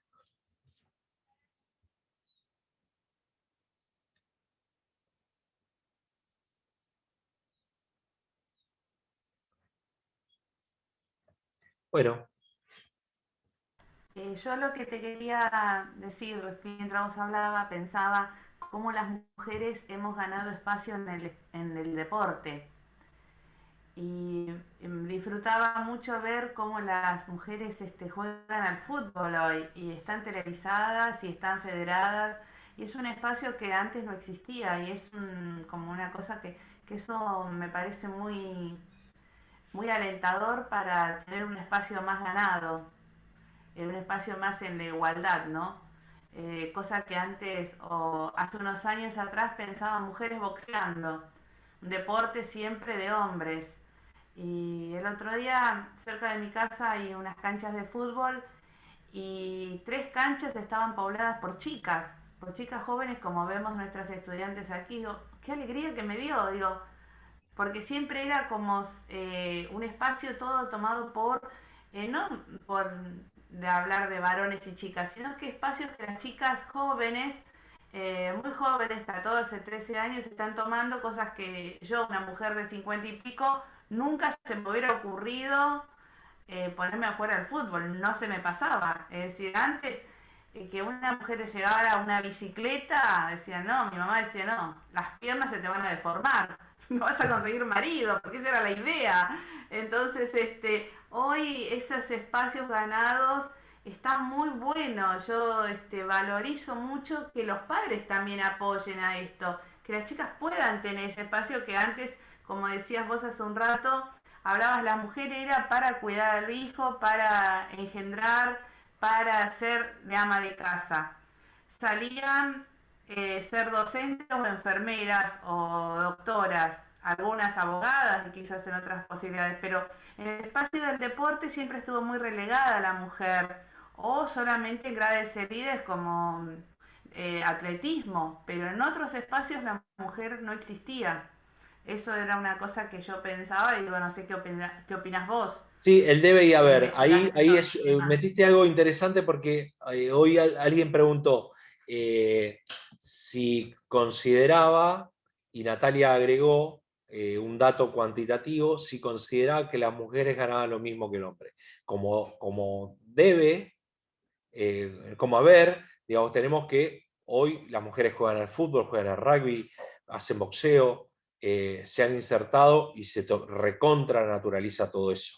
Como debe, hoy las mujeres, o sea, una mujer de la NBA o una mujer basquetbolista en la Argentina o una mujer futbolista en la Argentina sí gana muchísimo menos que los futbolistas hombres o que las mujeres hombres de la NBA. Entonces, ahí hay un terreno ganado y un terreno perdido. Y por otro punto, siempre ha habido eso que dice estereotipos, como compartimientos estancos, ¿no? Como que, por ejemplo, la docencia era un lugar que casi naturalmente la mujer trabajaba, porque era o sos maestra o estudias corte y confección. Eran como lugares como compartimientos estancos. O maestras de inicial, ¿no? Las maestras de inicial, no hay maestros de inicial hombres. O en psicología hay mucho más mujeres que hombres, o en trabajo social hay muchos más mujeres que hombres. Las primeras mujeres que empezaron a estudiar se disfrazaban de hombres para estudiar. Ha habido muchísimos casos, iban como hombres para estudiar. Y paradójicamente a lo que pensamos, porque siempre pensamos en las sociedades que no conocemos y la miramos con nuestros ojos, ¿no? La primera universidad musulmana que se armó la hizo una mujer. La primera universidad musulmana la hizo una mujer. Es decir, que en la sociedad musulmana tiene toda una concepción religiosa de que se tienen que tapar porque no tienen que mostrar su belleza, pero su belleza es su inteligencia. Entonces, gran parte de la sociedad, no gran parte, una parte de la sociedad musulmana estudió antes que en las sociedades judío-cristianas. A diferencia de lo que pensamos, ¿no? que los musulmanes son generalmente mucho más atrasados, y el derecho de la mujer, que por supuesto hay hay lugares donde no tienen ningún tipo de derecho o a estudiar o a mostrarse, o tienen que usar el jabú, eso que está todo tapado y todas esas cosas. Pero sí, en el deporte hoy es muy natural ver en la tele un deporte de la mujer en lugares donde no estaba antes.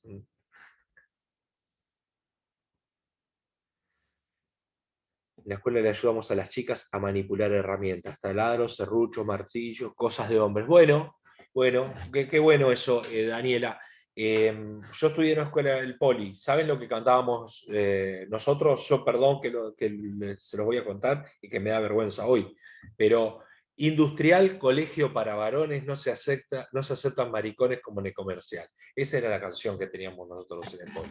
Es decir, había esa concepción, y por supuesto las mujeres, yo estudié técnico mecánico, no tuve una sola compañera mujer en los 6 años de mi carrera del secundario, porque no era un lugar para hombres. Las mujeres estudian química, técnica química, pero no mecánica, ni construcción. Había alguna por ahí, electromecánica, pero sí, esta idea. Y es más, no sé si ustedes se acuerdan, no hace mucho tiempo, eso me olvidé de contarlo, la escuela Montserrat de Córdoba, históricamente, espero no equivocarme, pero sí estoy casi seguro que era Montserrat, de Córdoba, era de hombres. y entonces permitieron, no hace mucho tiempo, el ingreso a las mujeres, y los padres del Montserrat, espero no equivocarme en el nombre, pero yo estoy casi seguro que es Montserrat, hicieron una sentada, una manifestación, porque ¿cómo podía ser que entren mujeres en el Montserrat? Estamos hablando de hace no más de 10 años atrás, nada. Bueno, eso ha quedado. Hay lugares donde, bueno, el Jockey Club durante muchos años no entra la mujer, instituciones donde no entra la mujer.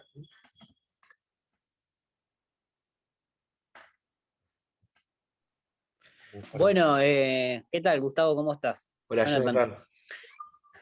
¿cómo estás? Bueno, a veces nosotros, dentro del mundo de los grupos de amigos, ¿no?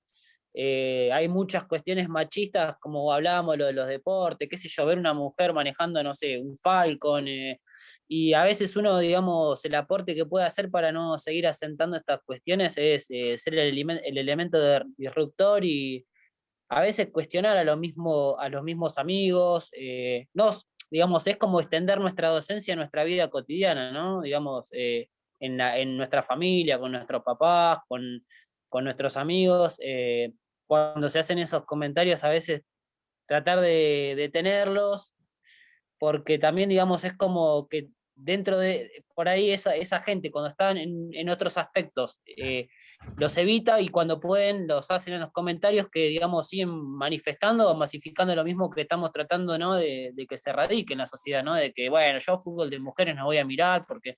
Y a veces, digamos, es como que también, digamos, detener ese comentario es como una manera también de cerrar un poco la puerta, digamos, y evitar, digamos, que esas cuestiones que estamos queriendo dejar en el pasado, digamos, sigan teniendo actualidad, ¿sí? Sí, sí, Jonathan, ahí justo se mecha con lo que creo que Omar está diciendo, ahí dice, pensando el machismo como algo que nos rodea y nos constituye tanto hombres como mujeres. ¿Qué acciones en lo cotidiano pensamos en la microfísica del machismo, que es justo lo que estás hablando, para combatirlo? Microfísica, bueno, hay un autor llamado Foucault que habla de microfísica del poder, que el poder no está en un lado, sino que son microfísicas y entre otras cosas son estos pequeños relatos que reproducen permanentemente el poder, entre estas cosas el machismo, ¿no?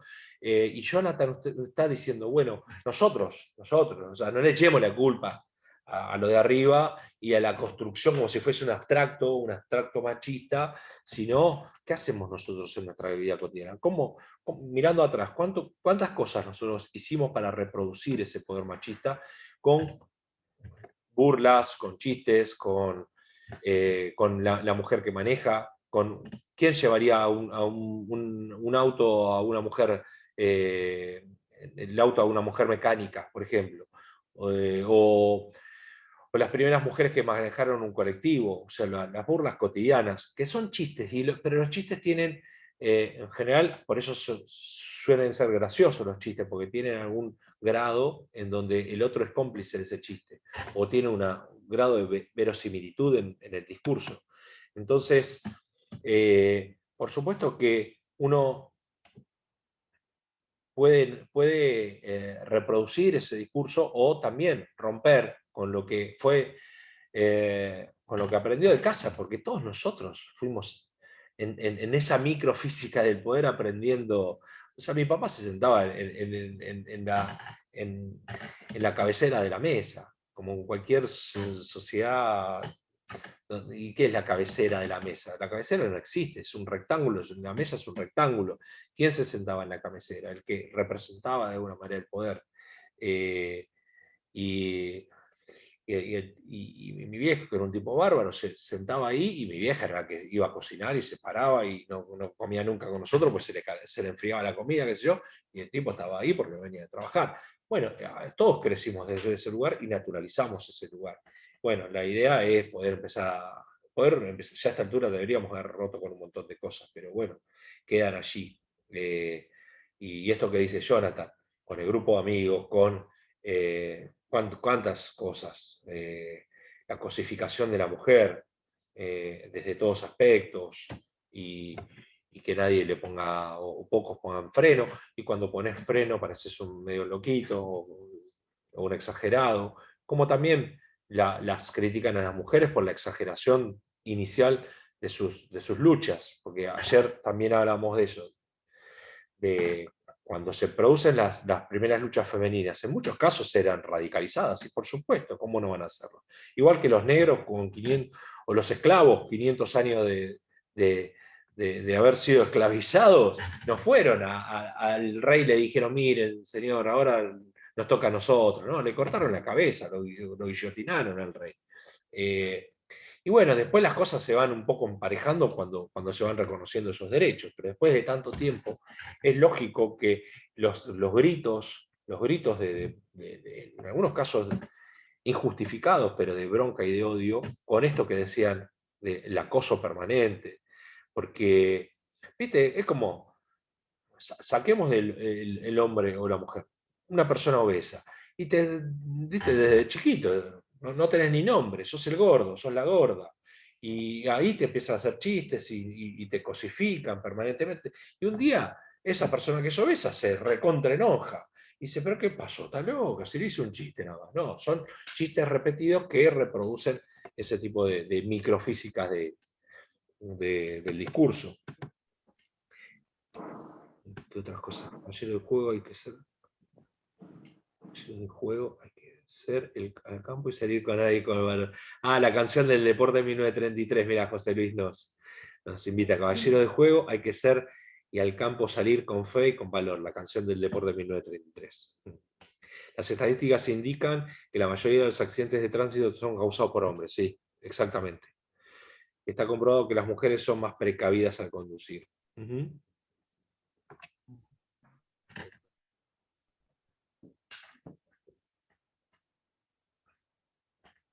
Bueno. ¿Qué pensás acerca de esto de machismo versus feminismo o feminazi, como suelen llamar? Ahora se puso muy de moda la palabra feminazi. Mujeres fálicas también, ¿eh? Yo creo que, como en todo en la vida, los extremos no suelen ser buenos consejeros. Entonces, es totalmente natural que las expresiones de parte de los oprimidos, en este caso, tantos años de opresión por todo lo que contamos en la historia, la mujer no podía estudiar, hay lugares donde hoy no puede salir a la calle, es decir, y es lógico que se expresen en algunos casos de una manera radicalizada. Bueno, tendrán tiempo para después ir atenuando esa radicalización, en tanto se van consiguiendo derechos. El tema es que poner todo en su justa medida, ¿sí? Es decir, que las mujeres luchen por sus derechos y seguramente allí va a haber una heterogeneidad, como en cualquier colectivo. Ayer yo decía que no se me había ocurrido nunca, pero un colectivo vamos todos en el mismo colectivo y el colectivo nos deja en la terminal de la estación. Todos los que estamos en ese colectivo somos distintos y nos lleva al mismo lugar. Tenemos el mismo objetivo, que es llegar a ese lugar. Bueno, cada uno de nosotros tiene miradas distintas, somos hombres y mujeres, heterosexuales, homosexuales, lesbianas, hay niños, hay adultos, hay abuelos, bueno, hay de todo. Bueno, la idea es que alguien, porque pelee por sus reivindicaciones, no puede ser tratado de feminazi, o tampoco los hombres, por solo haber nacido hombres, tampoco tenemos la culpa, digamos, y somos el macho opresor por naturaleza. Entonces, bueno, me parece que apaciguar un poco los ánimos está bien, es buena consejera, y que nos persuadan las mujeres a los hombres que tenemos que estar acompañando esta lucha, digamos, y nosotros acompañarla. Yo pensaba como ejemplo, si yo con mi carga horaria de trabajo, con mi cargo, con mis horas de profesora, al momento de cobrar mi sueldo, un hombre por trabajar lo mismo que yo cobrara más, qué bronca, ¿no? Que daría eso, ganas de matar a todo el sistema, ¿no? Nosotros tenemos la suerte como docentes que cobramos lo mismo, pero qué bronca que nos daría si por ser mujer yo cobrara menos que mis compañeros, ¿no? Con las mismas responsabilidades. Por eso me parece bueno esto de visibilizar, de repensarnos. Ni que hablar, si no sé, si yo me percibiera varón y quisiera vestirme como varón y salir a la calle y recibiera todos los días cuestiones negativas o viceversa, ¿no? Un hombre que se autopercibe distinto. Bueno, todas estas cuestiones, por eso están buenas estas charlas, para poder visibilizar y poder tomar conciencia e ir contra estos estereotipos, ¿no? Sí, y agregaría alguna cosa más, Cecilia. Nosotros tenemos la suerte de que todos cobramos lo mismo, pero también puede, no en nuestro ámbito, porque la verdad es que no ocurre, pero en otros ámbitos, imagínate que vos llegaras a ser gerente, y vos, Cecilia, que llegaste, por supuesto, por tus méritos, que todo el tiempo, viste, tus compañeros, pero ¿sabes, Cecilia? ¿Sabes por qué llegó? O sea, y empieza a ser cuestionado ese lugar. Por ahí cobras más que ellos. Claro, los chanchullos, claro. Sí. Pero, viste, siempre llega por tal cosa. El hombre ese tipo de cuestionamiento no lo tiene. Al hombre no le hacen ese cuestionamiento por más que llegue desde una inutilidad absoluta a ese lugar. Y después con respecto al otro, sí, digamos. Por eso decía, ser un travesti en la década del 30 seguramente era mucho más difícil que ahora. Pero ser un travesti o una chica lesbiana en la gran ciudad es distinto a un barrio, con diferentes características, es distinto a ser un travesti en el impenetrable chaqueño, es difícil ser travesti en una provincia ultraconservadora, es decir, que nuestro país también es tan heterogéneo bueno, que no todos tienen la misma suerte. Y aparte, en el caso de la autopercepción, con un conflicto tan grande, que es que algunos desde que nacen se sienten de manera distinta y pelean consigo mismo primero y después con su familia. Hay familias que las echan a una persona por ser travesti o por ser homosexual o por ser lesbiana, por lo que sea, y lucha hasta psicológicamente porque le gustaría ser, con 7 millones de comillas, normal. Entonces, no lo es normal, pero es un hombre que le gusta a un hombre. Y entonces tiene que estar peleando con eso, y a eso sumale que si encima sos pobre, tenés un doble estigma, porque aparte no podés acceder a la belleza legitimada, y si encima sos obesa, tenés un tercer estigma, y si encima o sea, se van sumando estigmas en tanto, digamos, y vas sumando carteles, ¿no? Y esto lo decimos así, que suena... no suena gracioso, pero llega hasta caso de suicidio, digamos, por esto, por una sociedad que no lo acepta, pero porque también desde chiquito te están diciendo cuáles son los estereotipos, ¿no?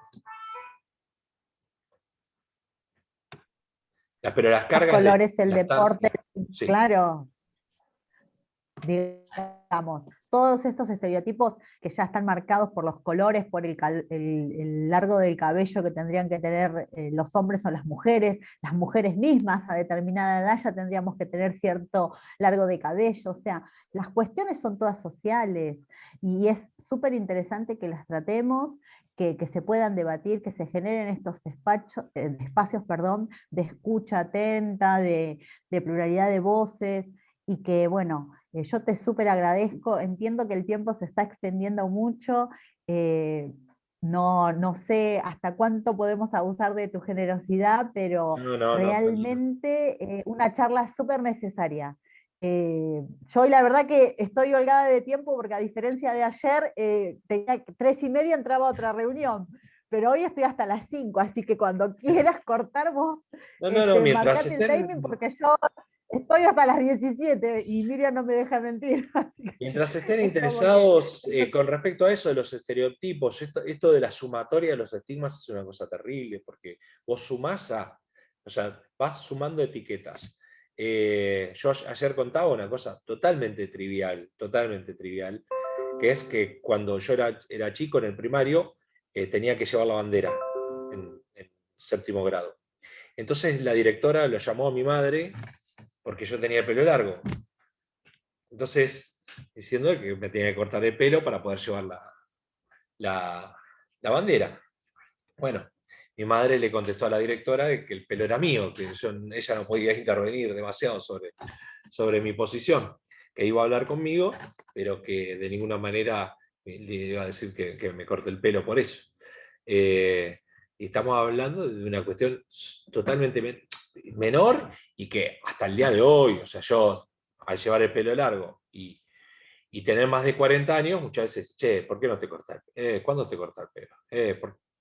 O sea, no es serio, no es serio. Vos parece He-Man, parece Viloni, o sea, y la verdad es que imagínense lo que sería eso para alguien que de verdad, digamos, esto solo es de un cabello, pero para alguien que de verdad está teniendo problemas con su personalidad, chicos que acá, digamos, en el auditorio, un niño que está conformando su personalidad y encima estar avasallado por 2 millones de mensajes negativos en general, porque no hay ni una buena, ¿viste? Negativos, o una niña, esto que hablábamos, una niña. Esto sí, digamos, es muy llamativo y es muy visible hasta el día de hoy. Una niña cuando se empieza a desarrollar y está en la parada de un colectivo, como le hacen luces con el auto, o paran, o, digamos, entonces desde que son niñas le tienen a veces hasta miedo a los hombres. Sí, es lógico. Sí, su relación es desde ese lugar, ¿no?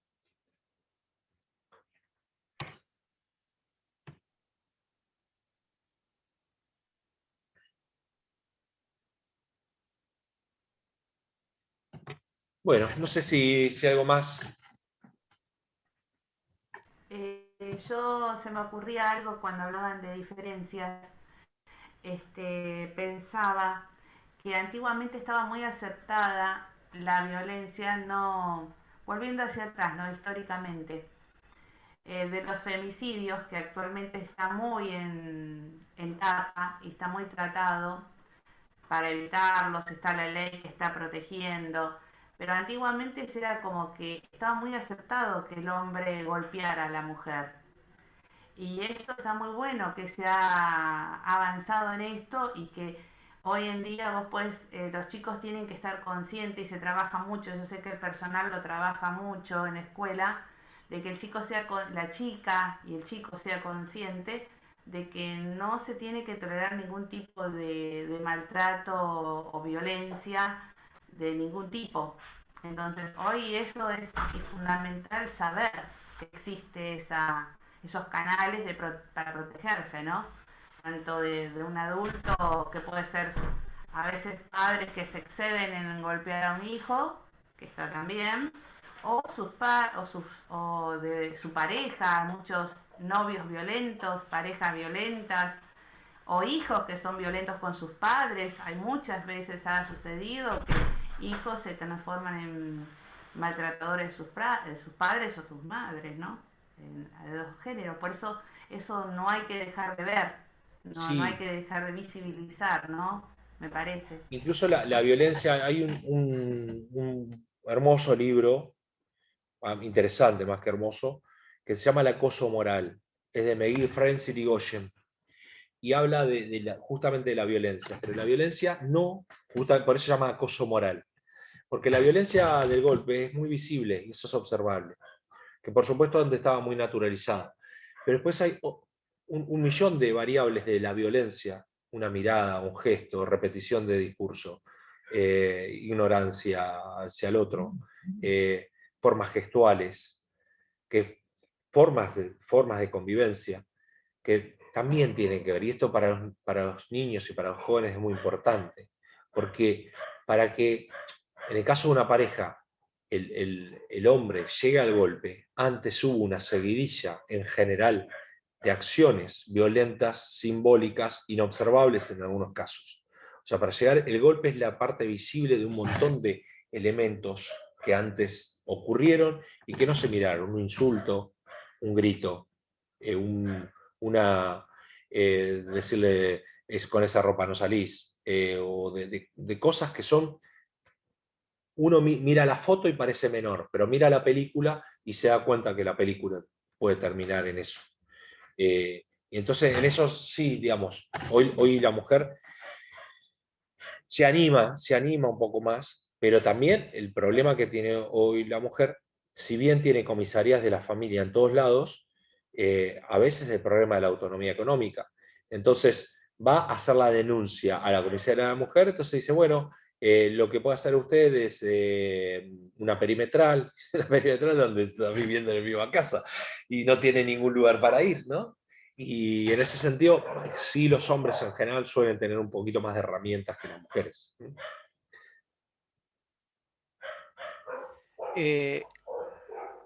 Pensando en algo que venías hablando, venías hablando vos unos instantes antes de la suma de estigmas de las mujeres, me venía a la mente una canción de Lennon de fines de los 60, principios de los 70, que hablaba de que la mujer es lo negro del mundo, ¿no? En eso de que cuando se estaban desarrollando todas las luchas por los derechos civiles de los negros, Lennon decía que la mujer era lo negro del mundo, digamos. Era algo casi ser mujer peor todavía. Es una canción que me quedó siempre grabada, desde joven que la escuchaba, que es muy interesante, ¿no? Esa visión. Ahora también pensando en todo lo que falta, ¿no? Que seguramente falta muchísimo en todos estos campos que estamos charlando, pensaba en todo lo que se avanzó en tan poco tiempo desde mi juventud, la juventud de nosotros que vivimos. Con lo que contabas vos de no tener el pelo largo para ir a la bandera.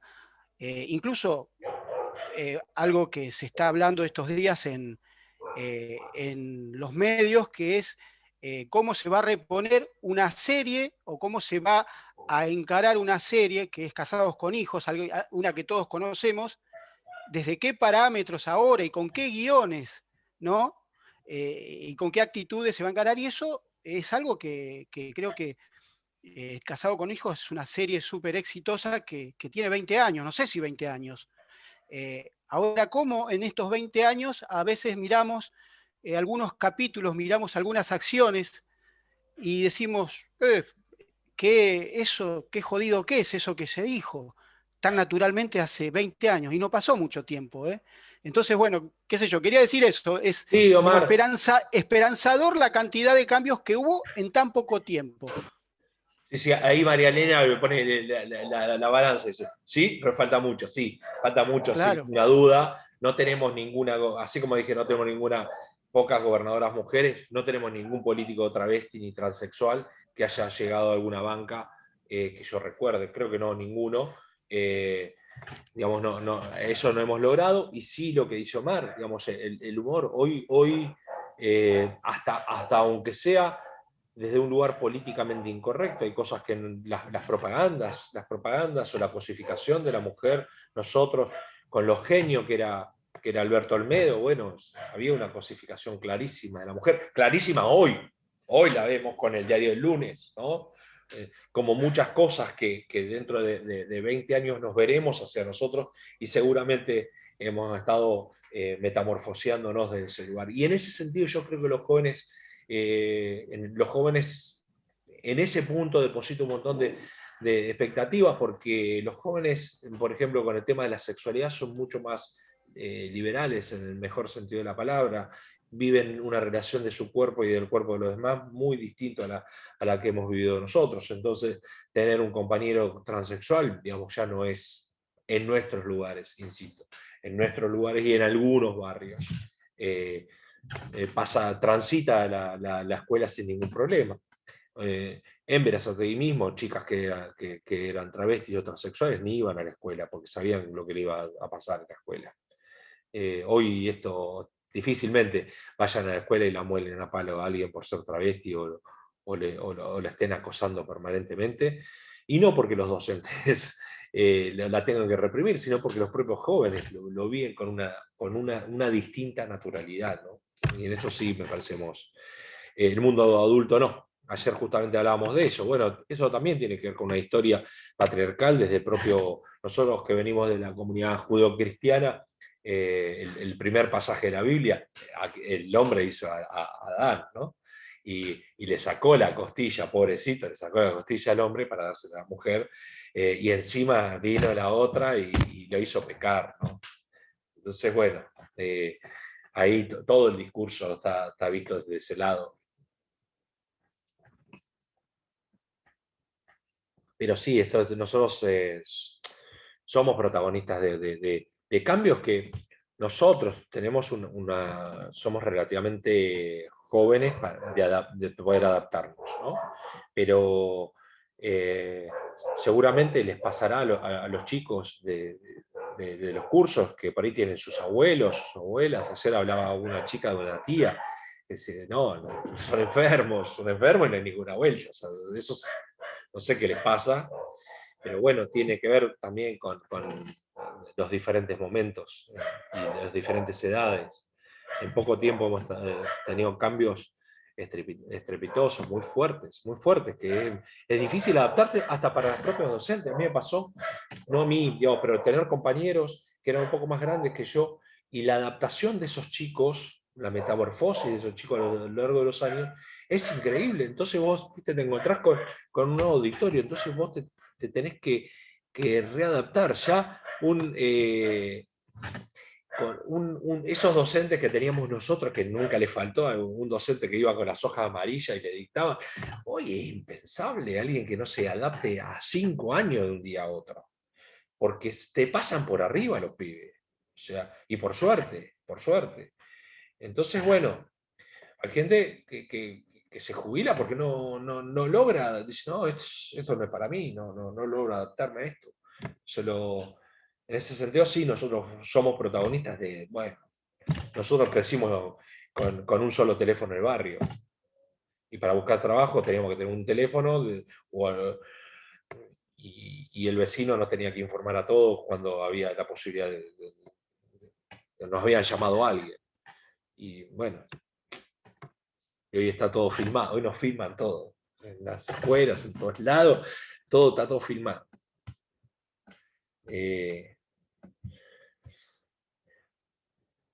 Bueno, no sé si algo más, profe, diré. Por mí, la verdad, que te súper agradezco. Yo te seguía escuchando, pero sé que tenés una vida, que tenés que hacer cosas, los demás también. Pero son todas conversaciones súper necesarias. Esto de repensar el humor, de repensar nuestros discursos, la forma de dirigirnos, y también entender esto que vos planteaste desde un primer momento, y que nosotros también damos las clases de esta manera, ¿no?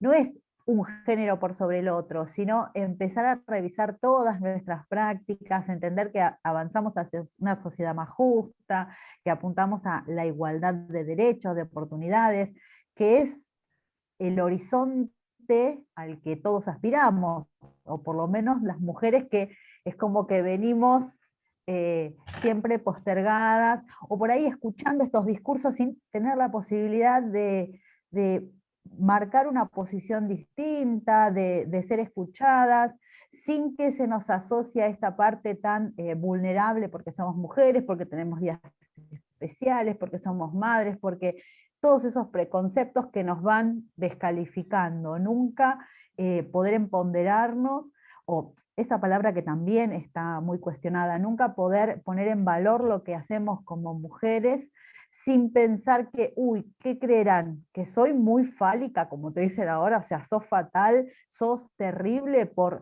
dar a reconocer, poner en valor lo que vos hacés, y eso también muchas veces, según el entorno en el que estemos, las seguridades que tengamos, nos hace pensar en más de una vez aquello que vamos a hacer o seguir adelante.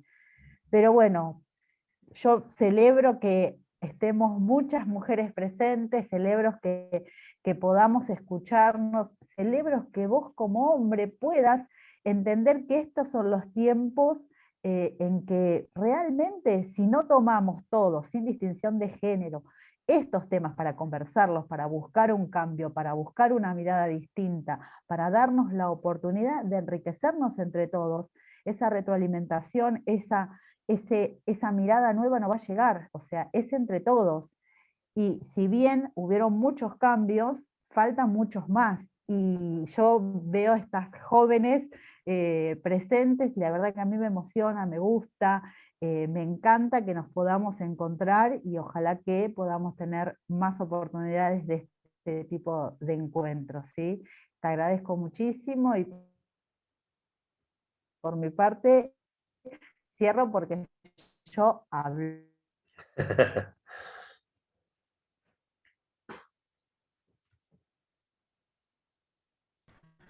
Yo agregar nada más que gracias Gustavo, y gracias a todos los que estuvieron hoy presentes, así que agradecida, no tengo palabras para decir. Así que bueno, esperemos que se repita con otra temática, así que bueno, este año o el otro, así que siempre sos bienvenidos. Bueno, gracias Mirta, gracias Natalia y a los profes y a los estudiantes.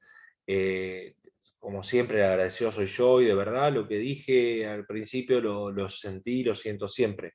Los laburantes de nuestro país pagan los impuestos para que nosotros nos eduquemos en la educación pública, libre, laica y gratuita.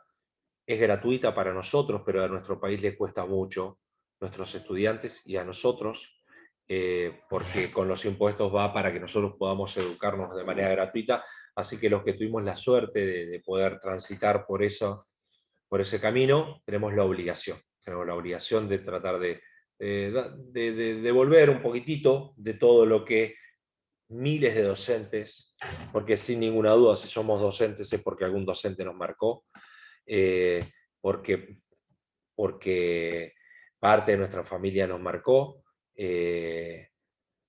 Mis padres terminaron el secundario a los 62 años, terminaron de grandes, pero siempre me inculcaron que había que estudiar, que era importante estudiar para algo, entre otras cosas para ser un poquitito más libre. Hoy tengo la suerte de trabajar de lo que me gusta y encima me pagan por esto, ¿no?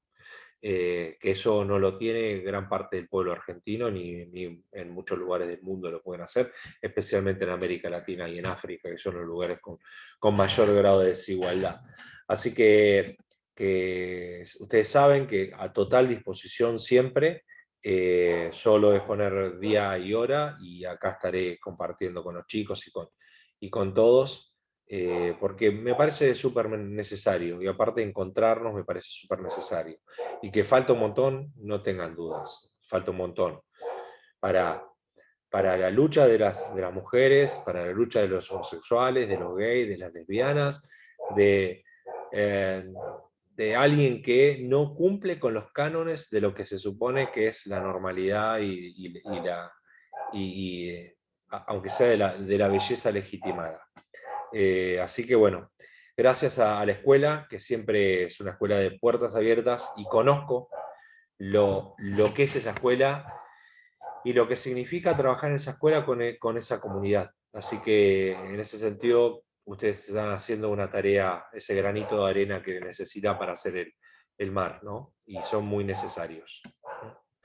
Así que siempre les digo, no se jubilen, a Mirta le digo, no se jubilen, porque las necesitamos. No se cansen porque necesitamos mucho el cuerpo de ustedes, y en los lugares que más se necesita la docencia de calidad. Así que gracias.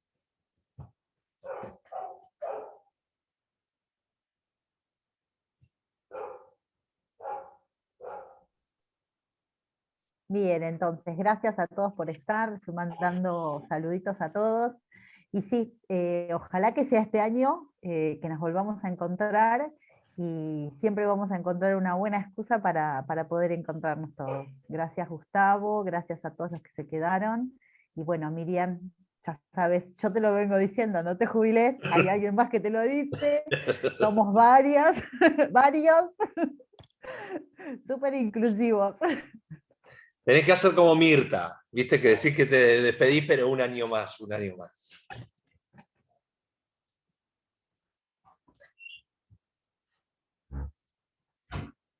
Bueno, nos vemos, hasta luego.